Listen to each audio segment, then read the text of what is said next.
Hey guys, how's it going? Before I begin with the video, I just wanted to quickly address the current circumstances with Corona and all. So, guys, there's no point worrying about slow shipping times and low sales because these are temporary circumstances which aren't in your control. So, there's no point worrying about it, right? It'll be fine soon. So, if you're on a lockdown like I am, it's better to invest the time in learning skills like Photoshop or InDesign or creating books. This is one of the best times to get started. Take advantage of this free time that all of us are getting. Initially, I was gonna increase the course price on 1st April, but I'm gonna extend that as well. So if you wanna get in at the lowest price, you can do that. So now let's get started with the video. Let's get the usual ritual of showing last month's royalty out of the way. So I already posted about this in the Facebook group. Last month was Feb. We did about $12,594 with about $2,000 in expense, if I remember correctly. I posted the expenses in the Facebook group as well. So around $10,000 in profit.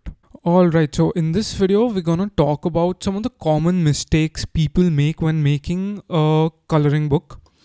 It's very important to note that this applies to other low content books as well and is not limited to just coloring books. Although I don't have a lot of coloring books up, I have some up that do really well. And coloring books is something I've done a lot of testing with. And that's how I've reached to these conclusions that I'm about to talk about. So the first mistake people make when creating a coloring book or any low content book for that matter is going too broad.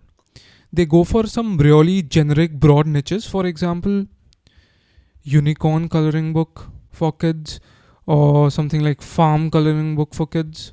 Going broad is directly proportional to competition, right?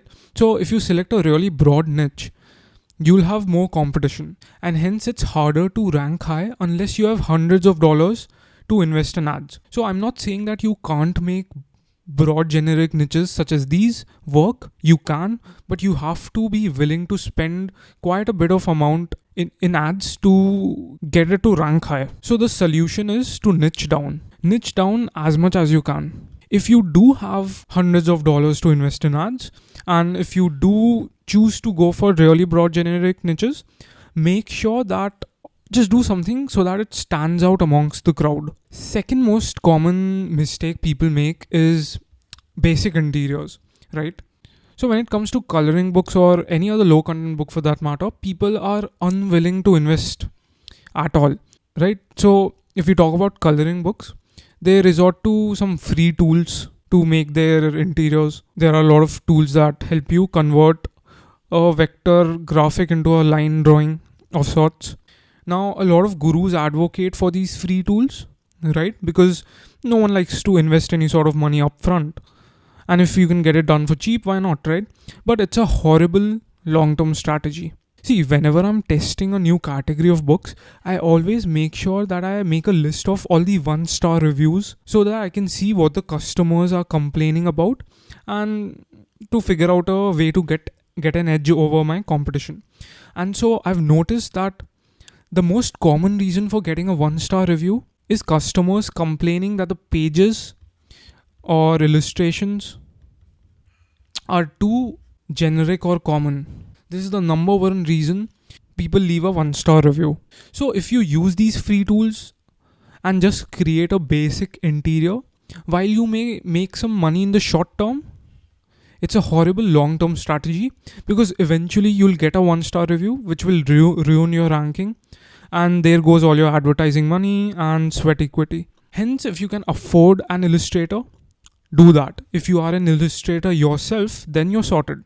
It's a great skill to have. Third most common mistake people make is they are unwilling to invest in advertising. See, a lot of people think of advertising as gambling, but that is not the case at all. If you have a sound strategy in place and know what you're doing, advertising can be a game changer.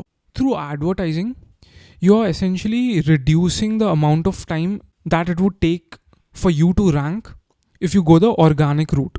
Now, I'm not saying that advertising is a prerequisite. It's certainly not. But you can essentially make the process faster. I've talked about my advertising strategies in detail inside the course. But the best way to go about advertising is to learn through trial and error. So be willing to invest in ads. So to conclude, niche down, invest money for the creation process so that you can stand the test of time, or I should rather say the test of the marketplace, and be willing to invest in ads. Also, if you've gotten any value out of this video, make sure you hit the like button. Helps me rank organically on YouTube. And make sure you subscribe, because going forward I'm going to be putting out a lot of content. So thanks for watching. This is it for this video. I wanted to keep it brief and to the point. Stay safe.